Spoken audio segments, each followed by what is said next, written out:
નમસ્કાર વિદ્યાર્થી મિત્રો, તમારું સ્વાગત છે વિદ્યાપુર એજ્યુકેશનની અંદર માસ્ટર ઓફ એન્જિનિયરિંગ અને માસ્ટર ઓફ ટેકનોલોજી. હવે એની અંદર ફોર્મ ભરવાના સ્ટાર્ટ થઈ ગયા છે 3 જૂનથી, એટલે કાલથી સ્ટાર્ટ થયા છે અને જે લાસ્ટ ડેટ છે એ 18 જૂન છે. બરોબર? તો આજે પીજી સેટની એક્ઝામ ક્યારે લેવામાં આવશે, એના રૂલ્સ એન્ડ રેગ્યુલેશન શું છે, એના રિગાર્ડિંગ ડિટેલમાં આપણે ચર્ચા કરવાના છે આ વિડીયોમાં. તો ચાલો આપણે સ્ટાર્ટ કરીએ.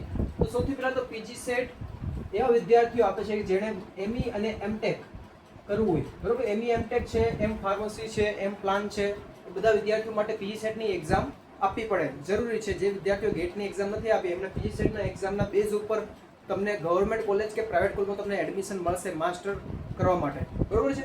હવે તમે માની લો કે આની અંદર સારો સ્કોર આવે તો તમને ગવર્મેન્ટમાં સારી ગવર્મેન્ટ કોલેજમાં તમને એડમિશન મળી શકે છે. તમારે હજારો રૂપિયાની ફીસ, લાખો રૂપિયાની ફીસ ભરવાની જરૂર પડતી નથી. તો આ પીજી સેટની એક્ઝામ એના એટલા માટે ઇમ્પોર્ટન્ટ છે. આપણે એમઈ અને એમટેકની આપણે માહિતીની આપણે જાણકારી આપીશું, કેમ કે આપણે એન્જિનિયરિંગ ફિલ્ડથી આપણે વિદ્યાર્થીઓને આપણે ગાઈડ કરીએ છીએ આપણી યુટ્યુબ ચેનલ ઉપર. તો વિદ્યાર્થીઓને એમઈ એમટેકની માહિતી આ વિડીયોમાં મળશે તમને. તો આ જે એક્ઝામ છે એ OMR બેઝ લેવામાં આવશે. બરોબર? એટલે OMR બેઝ એક્ઝામ એટલે કે ઓનલાઈન નથી. જે તમને ખ્યાલ છે કે જે ક્વેશ્ચન હશે તો એ ક્વેશ્ચનની અંદર રાઉન્ડ તમારે કરવાનું હોય છે, તો એને OMR બેઝ એક્ઝામ કહેવામાં આવે છે. તો એ એક્ઝામ લેવામાં આવશે. તો એક્ઝામ કેટલા માર્ક્સની રહેશે? એક્ઝામ છે ટોટલ 100 માર્ક્સની છે. એને કઈ રીતે ડિવાઈડ કરવું છે? સબ્જેક્ટિવ MCQ ક્વેશ્ચન 80 માર્કના ક્વેશ્ચન રહેશે. એ સબ્જેક્ટિવ છે, 100 માંથી 80 માર્કના ક્વેશ્ચન છે. તમારો જે પણ સબ્જેક્ટ છે, માની લો કે સિવિલ છે, કેમિકલ છે, મિકેનિકલ છે, કોમ્પ્યુટર છે, એન્વાયરમેન્ટલ છે, કોઈ પણ. હવે એની અંદર જે PDF જે છે, હું PDF આપણે નીચે લિંક આપેલી છે ડિસ્ક્રિપ્શનમાં, તો એમાં તમે ડાઉનલોડ કરી લેજો. તો એમાં શોર્ટ ફોર્મ આપેલું હશે. માની લો કે CE હોય, બરોબર છે, તો એવી રીતે સિવિલ એન્જિનિયરિંગ હશે, તો કેમિકલની અંદર અલગ અલગ કોડ આપેલા છે. તો એ કોડ વાઇઝ તમારે જોવાની છે અને સિલેબસ પણ આવી ગયો છે. એન્ડ બીજા 20 માર્ક્સ છે એ મેથેમેટિક્સ ક્વેશ્ચન્સના રહેશે. 20 માર્ક્સ તમારા 80 માર્ક્સ છે. તમારો જે પણ સિલેબસ હતો GTની અંદર હોય કે તમે કોઈ પણ યુનિવર્સિટીમાં હો, તો તમારા સબ્જેક્ટના રિગાર્ડિંગ જેટલો પણ સિલેબસ રહેશે એ બધો 80 માર્કમાં કવર કરવામાં આવશે. અને મેથેમેટિક્સના જે ક્વેશ્ચન છે એ 20 માર્કમાં કવર કરવામાં આવશે. તમારે મેથેમેટિક્સ પણ આવતું હતું, તમને ખ્યાલ હશે કે સેકન્ડ સેમ છે, ફોર્થ સેમ છે, થર્ડ સેમ છે, એમાં મેથેમેટિક્સના 3 સબ્જેક્ટ આવતા હતા. 3 પાર્ટમાં ડિવાઈડ હતું, તો એના 20 માર્ક્સ રહેશે. આજે તમને ટાઈમ આપવામાં આવશે, 100 મિનિટનો ટાઈમ આપવામાં આવશે 100 માર્ક્સને અટેમ્પ્ટ કરવા માટે. 100 મિનિટ એટલે તમે જોઈ શકો છો કે તમારી પાસે 1 કલાક અને 40 મિનિટનો ટાઈમ છે. બરોબર? પોણી કલાક કહી શકીએ આપણે. તો એમાં તમારે 100 મિનિટનો ટાઈમ આપવામાં આવશે. તો તમારે આમાં જોવા જાવ તો આ જે ટાઈમ છે એ ટાઈમ એમ દ્રષ્ટિએ થોડો ઓછો પડશે. તમે 20 માર્ક જે મેથેમેટિક્સ તમે સોલ્વ કરશો તો એટલીસ્ટ આની અંદર તમારા 40 થી 50 મિનિટ તો આમાં જ જતા રહેશે. ઘણાના કલાક પણ જશે. પછી જે આ ઉપરના જે ક્વેશ્ચન છે એના માટે તમારે 40 મિનિટનો ટાઈમિંગ જ બચશે, 40 થી 50 મિનિટ. તો એવી રીતે તમારે પ્રેક્ટિસ તમારે કરવી પડશે. નેક્સ્ટ, હવે એક્ઝામ સેન્ટર, એક્ઝામ કયા સેન્ટર પર લેવામાં આવશે અને તમારે એક્ઝામ સેન્ટર તમારે સિલેક્ટ કરવાનું આવશે. ઓકે? હવે LD કોલેજ ઓફ અમદાવાદ છે, અમદાવાદમાં લેવામાં આવશે. GC રાજકોટની અંદર ડૉક્ટર SNSS ગાંધી કોલેજ અને faculty of technology MS university Vadodara, MS યુનિવર્સિટીની અંદર લેવામાં આવશે. તમારે માની લો કે તમે જુનાગઢ સાઈડ ના હો, બરોબર, અથવા તમે માની લો કે ગોંડલ છે, સોમનાથ છે, તો તમારે રાજકોટ તમે સિલેક્ટ કરી શકો છો. GC રાજકોટની અંદર લેવામાં આવશે. બીજી કોઈ આ 4 સિવાય કોઈ પણ જગ્યાએ એક્ઝામ લેવામાં આવશે નહીં. તમારે સિલેક્ટ કરવાનું છે. જ્યારે તમે રજિસ્ટ્રેશન કરો, બરોબર, તો તમારે સિલેક્ટ કરવાનું રહેશે કે તમારે કઈ જગ્યાએ તમારે એક્ઝામ તમારે આપવી છે. હવે આ 4 સેન્ટર છે. તમારે એડ્રેસ વાઇઝ પણ એ લોકો પૂછે કે અથવા તમારે સિલેક્ટ કરવાનું પણ ના આવી શકે. બરોબર? સિલેક્ટ કરવાનું આવે તો વેલ એન્ડ ગુડ છે. નીચે આપણે આવી જઈએ કે ટેન્ટેટિવ ડેટ કઈ છે એક્ઝામની. જો પીજી સેટની જે રજિસ્ટ્રેશનની જે ડેટ છે એ સ્ટાર્ટ થઈ ચૂકી છે. 3 જૂનથી લઈને 18 જૂનની વચ્ચે તમે રજિસ્ટ્રેશન તમે કરી શકો છો. આની જે એક્ઝામ લેવામાં છે, હવે 18 જૂન પછી તમે ફોર્મ નહીં ભરી શકો. ઓકે? તો અત્યારે આ જે વિડીયો જોઈ રહ્યા છો તો તમને જણાવવા આવે કે રજિસ્ટ્રેશન વહેલા તે પહેલા ધોરણે કરી નાખો. ટેન્ટેટિવ ડેટ છે 5 જુલાઈ અને 6 જુલાઈ છે. બરોબર? આ જે એક્ઝામ છે તો એક દિવસે લેવાઈ શકાય નહીં, કેમ કે આની અંદર ઘણા બધા અલગ અલગ બ્રાન્ચીસ છે. હવે અલગ અલગ બ્રાન્ચીસનો મતલબ એવો છે કે માની લો કે તમે એક્ઝામ આપો છો 5 જુલાઈ. આમાં એવું નથી કે તમે ખાલી એકમાં તમે એક્ઝામ આપી શકો. ઓકે? રૂલ્સ એન્ડ રેગ્યુલેશન પ્રમાણે તમે એક કરતાં વધારે પણ તમે ડિસિપ્લિન મતલબ કે બ્રાન્ચમાં તમે એક્ઝામ આપી શકો છો. માની લો કે કોઈ સિવિલ એન્જિનિયરિંગ છે, ઓકે, પછી એને સિવિલમાંથી માની લો કે એને ઇલેક્ટ્રિકલ અથવા માની લો કે એને મિકેનિકલમાં અથવા એને એન્વાયરમેન્ટમાં એડમિશન લેવું હોય, બરોબર, તો એની એક્ઝામ આપીને પણ એમાં એડમિશન લઈ શકે. હવે સિવિલના વિદ્યાર્થી છે, એક સિવિલની બ્રાન્ચમાં જશે અને બીજું છે એન્વાયરમેન્ટની મતલબ કે ડિસિપ્લિનમાં જશે. તો બંનેની એક્ઝામ આપી શકે છે. બંનેની એક્ઝામ એક જ ટાઈમ પર રહેશે તો એ એક્ઝામ નહીં આપી શકે, બરોબર.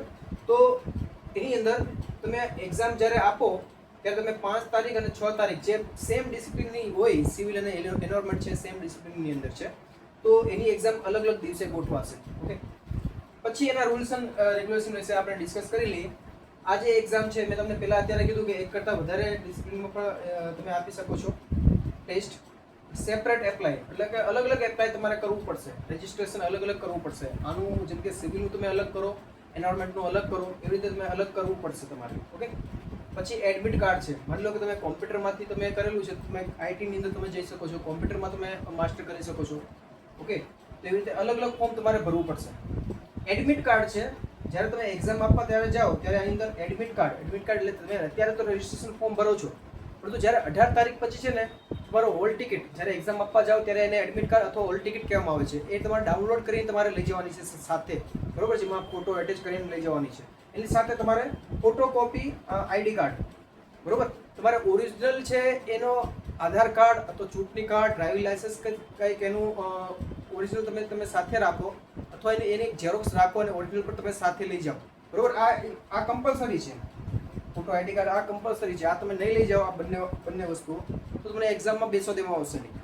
નેક્સ્ટ, સીટ નંબર છે એરર. માની લો કે કોઈને સીટ નંબર એરર આવેલી હોય, બરોબર, ભૂલ મળેલી હોય, અને એને માની લો કે તમારે કોલેજમાં એ તમારા સીટ નંબર ઉપર તમે જાઓ ત્યાં નંબર ના હોય, તો તે જગ્યાએ નંબર ના હોય, તમારા સીટ નંબર કંઈ પણ ભૂલ હોય તો તમારે વહેલા તે પહેલાં કોન્ટેક્ટ કરવાનો છે એસીપીસી, બરોબર.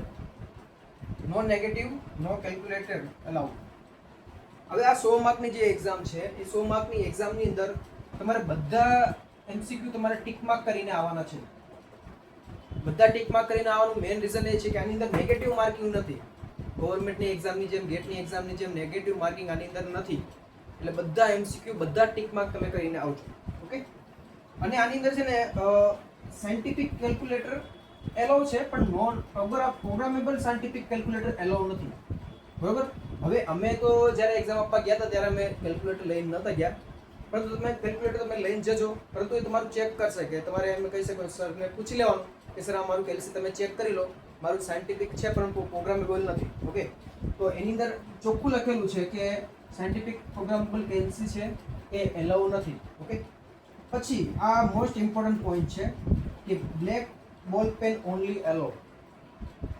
બ્લુ નથી લખી, એની અંદર ઓનલી બ્લેક બોલ પેન એલો એવું લખેલું છે કે તમારે બ્લેક બોલ પેન જ તમારે લઈને આવવાની છે. તમારે બે એવી વ્યવસ્થિત પેન તમારે લઈ જવાની છે કે જે બ્લેક પેન હોય, જેનો પિન પોઈન્ટ બ્લેક હોય. બીજું એ લખેલું છે કે તમારે બેમાંથી કોઈ પણ, જેમ કે માની લો કે તમારે 100 ટીક કરવાના છે, હવે તમારે 100 તમારે ટીક ના કરવા હોય, બરોબર, તો પણ વાંધો નહીં, પણ તો હું તમને કહી કે 100 તમે ટીક કરીને આવો. હવે એક રાઉન્ડ તમે કરો, બીજું રાઉન્ડ કરશો તો આ ખોટું કહેવાશે, બરોબર. અને તમે રાઉન્ડ જે કરશો એ વધારે સ્પ્રેડ થઈ જાય તો પણ એ ખોટું કહેવાશે. એની રૂલ્સ એન્ડ રેગ્યુલેશન એમને જણાવેલું છે કે આ ખોટું કહેવાશે, એના માર્ક્સ મળવા પાત્ર નથી. હવે આનો જે સિલેબસ છે, આની જે ડેટ છે, પ્રોવિઝનલ ડેટ છે કે ક્યારે એનું રાઉન્ડ આવશે, ક્યારે એક્ઝામ સ્ટાર્ટ થશે, પ્રોવિઝનલ ડેટના રિગાર્ડિંગ પણ આપણે વિડીયો બનાવશું. પરંતુ આનો જે સિલેબસ છે એના બધી માહિતી છે આપણી ટેલિગ્રામ ચેનલ પર આપણે અપલોડ કરેલી છે, તો ત્યાંથી તમે ડાઉનલોડ તમે કરી લેજો. બીજું કે આના જે જૂના પેપર છે, હવે આમાં તૈયારી તમારે કઈ રીતે કરવાની. ઓકે, સો આપણી જે છે એન્જિનિયરિંગના વિદ્યાર્થીઓને હું તમને જણાવું છું, આમાં તૈયારી તમારે કઈ રીતે કરવાની. તો જૂના પેપર છે ને મારી પાસે જ છે, તો જૂના પેપર તમારે ડાઉનલોડ કરવા હોય તો નીચે આપણે વેબસાઇટની લિંક આપેલી છે, વેબસાઇટની લિંક ઉપર જઈને તમે એની તમે પેઇડ છે તમે પરચેસ કરી શકો છો. તમે ડાઉનલોડ કરશો એટલે તમારા મેલ ઉપર ફોલ્ડર આવશે, એ ફોલ્ડરમાંથી તમે જૂના પેપર તમે ડાઉનલોડ કરી શકો છો અને એનાથી તમે પ્રિપરેશન પણ તમે કરી શકો છો. તો વિદ્યાર્થી મિત્રો, આ બધી માહિતી છે, તો આ તમારા ફ્રેન્ડને શેર કરો. એ પણ જો માસ્ટર ઓફ એન્જિનિયરિંગ કે એમટેક કરવા માંગતા હોય તો ફ્રેન્ડને શેર કરો. પીજી સેટના બેઝ ઉપર જ એડમિશન થશે તમારા 8 સેમની અંદર. કેટલા કોઈ પણ એસપીઆઈ કે સીજીપીએ કોઈ પણ હશે, વધારે હશે, 10 સીજીપીએ હશે કે 10 એસપીઆઈ હશે, કોઈ પણ હશે તો પણ એનું બેઝિક એનું જે એડમિશન છે એ પીજી સેટના બેઝ ઉપર થશે. માની લો કે કોઈના 6 સીજીપીએ આવેલા છે, બરોબર, અને પીજી સેટની માર્ક્સની અંદર એના સારા રેન્ક માર્ક્સ છે, અને કોઈના 10 સીજીપીએ આવેલા છે તો એના માર્ક્સ ઓછા છે, તો પીજી સેટના માર્ક્સના બેઝ ઉપર એડમિશન થશે. ઓકે, તો આ one type of entrance exam છે, જે ભૂલતા નહીં. વિદ્યાર્થી મિત્રો, આમાંથી તમને કંઈ પણ ડાઉટ હોય નીચે કોમેન્ટ સેક્શનમાં જણાવો.